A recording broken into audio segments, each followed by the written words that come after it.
Hello friends, ಇವತ್ತಿನ ವಿಡಿಯೋದಲ್ಲಿ ನಾವು ವೆಜ್ ಕೊಲ್ಹಾಪುರಿ ಹೇಗೆ ಮಾಡೋದು ಅಂತ ನೋಡೋಣ. ಒಂದು ಬಾಣಲೆಗೆ ಸ್ವಲ್ಪ ಎಣ್ಣೆ, ಅದಕ್ಕೆ ನಾವು ಎಲ್ಲ ಥರದ ತರಕಾರಿಗಳನ್ನು ಹಾಕ್ಕೊಳ್ಳೋಣ. ಈಗ ಫಸ್ಟ್ ಫ್ಲವರನ್ನು ಹಾಕ್ಕೊಂಡಿದ್ದೇನೆ ಫ್ರೆಂಡ್ಸ್.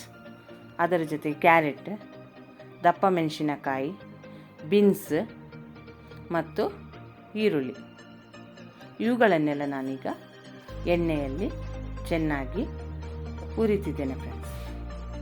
ಇದೊಂದು 5 ನಿಮಿಷಗಳ ಕಾಲ ನಾವು ಎಣ್ಣೆಯಲ್ಲಿ ಚೆನ್ನಾಗಿ ಬಾಡಿಸ್ಕೊಳ್ಳೋಣ.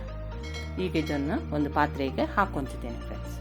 ಅದೇ ಬಾಣಲೆಗೆ 1 ಚಮಚದಷ್ಟು ಎಣ್ಣೆಯನ್ನು ಹಾಕ್ಕೊಂಡು ಅದಕ್ಕೆ ಒಂದು 4 ರಿಂದ 5 ಬ್ಯಾಡಗಿ ಮೆಣಸಿನಕಾಯಿ, ಸ್ವಲ್ಪ ಸಾಜೀರಿಗೆ, 2 ಲವಂಗ, 1 ಚಮಚದಷ್ಟು ಅವಿಜ, ಒಂದು ಸ್ವಲ್ಪ ಜೀರಿಗೆ, ಮತ್ತೊಂದು 4 ರಿಂದ 5 ಕಾಳುಮೆಣಸು ಇವುಗಳನ್ನೆಲ್ಲ ಹಾಕಿ ನಾವು ಎಣ್ಣೆಯಲ್ಲಿ ಹುರಿಯೋಣ.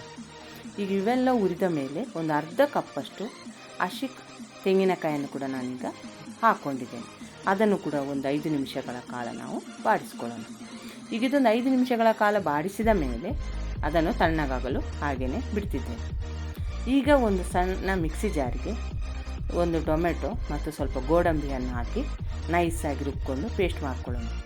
ಈಗ ತಣ್ಣಗಾಗಲು ಇಟ್ಟಿರುವಂತಹ ಮಸಾಲವನ್ನು ಕೂಡ ನಾನೀಗ ಇದಕ್ಕೆ ಪೇಸ್ಟ್ ಮಾಡಿಕೊಂಡು ರೆಡಿ ಮಾಡಿಟ್ಟಿದ್ದೇನೆ ಫ್ರೆಂಡ್ಸ್.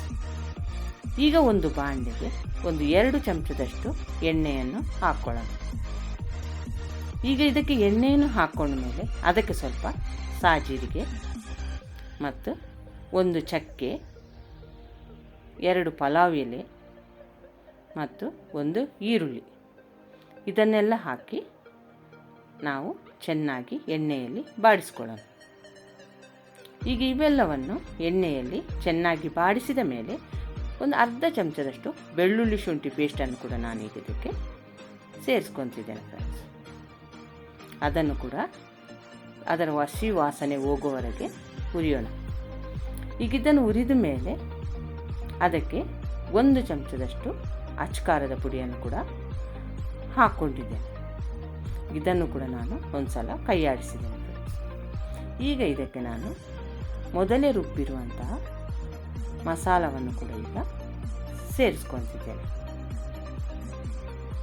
ಇದನ್ನು ಕೂಡ ನಾನೀಗ ಒಂದು ಸಲ ಚೆನ್ನಾಗಿ ಎಣ್ಣೆಯಲ್ಲಿ ಮಿಕ್ಸ್ ಮಾಡ್ಕೋಬೇಕು. ಅದರ ಹಸಿವಾಸನೆ ಹೋದ ಮೇಲೆ ಟೊಮೆಟೊ ಮತ್ತು ಗೋಡಂಬಿ ಹಾಕಿರುವಂಥ ಪೇಸ್ಟನ್ನು ಕೂಡ ನಾನೀಗ ಅದಕ್ಕೆ ಸೇರಿಸ್ಕೊತಿದ್ದೇನೆ. ಅವೆಲ್ಲವನ್ನು ಚೆನ್ನಾಗಿ ಮಸಾಲದೊಂದಿಗೆ ಮಿಕ್ಸ್ ಮಾಡ್ಕೊಂಡು ಈಗ ಇವೆಲ್ಲವೂ ಚೆನ್ನಾಗಿ ಮಿಕ್ಸ್ ಆದಮೇಲೆ ನಾವು ಸ್ವಲ್ಪ ರುಚಿಗೆ ಎಷ್ಟು ಬೇಕೋ ಅಷ್ಟು ಉಪ್ಪನ್ನು ಕೂಡ ನಾವೀಗ ಈಗಲೇ ಸೇರಿಸ್ಕೋಬೇಕು. ಈಗ ಇದಕ್ಕೆ ನಾನು ಮೊದಲೇ ಎಣ್ಣೆಯಲ್ಲಿ ಹುರಿದಿಟ್ಟಿರುವಂತಹ ತರಕಾರಿಗಳನ್ನು ಕೂಡ ಸೇರಿಸ್ಕೊತಿದ್ದೇನೆ.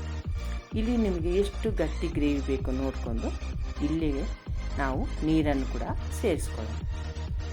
ನಾನೀಗ ಮನೆಯಲ್ಲೇ ರೆಡಿ ಮಾಡಿರುವಂಥ ಪನ್ನೀರನ್ನು ಕೂಡ ಈಗ ಇದಕ್ಕೆ ಸೇರಿಸ್ಕೊತಿದ್ದೇನೆ ಫ್ರೆಂಡ್ಸ್. ಈಗ ಇದನ್ನೊಂದು 5 ರಿಂದ 10 ನಿಮಿಷಗಳ ಕಾಲ ನಾವು ಮಸಾಲದೊಂದಿಗೆ ಚೆನ್ನಾಗಿ ಮುಚ್ಚಳ ಮುಚ್ಚಿ ಬೇಯಲು ಬಿಡೋಣ ಫ್ರೆಂಡ್ಸ್. ಈಗ ನಿಮಗೆ ವಿಡಿಯೋದಲ್ಲಿ ಕಾಣ್ತಿರುವ ಹಾಗೆ ಎಣ್ಣೆಯನ್ನು ಬಿಟ್ಟು ತರಕಾರಿ ಚೆನ್ನಾಗಿ ಬೆಂದಿದೆ ಫ್ರೆಂಡ್ಸ್. ಈ ವೆಜ್ ಕೊಲ್ಹಾಪುರಿ ಪರೋಟ, ಚಪಾತಿ, ಪೂರಿಯೊಂದಿಗೆ ತುಂಬ ಟೇಸ್ಟ್ ಆಗಿರುತ್ತದೆ ಫ್ರೆಂಡ್ಸ್. ಈ ರೆಸಿಪಿ ನಿಮಗೆ ಹೇಗೆ ಅನಿಸ್ತು ಅಂತ ನನಗೆ ಕಾಮೆಂಟ್ ಬಾಕ್ಸ್ನಲ್ಲಿ ತಿಳಿಸಿ. ಈ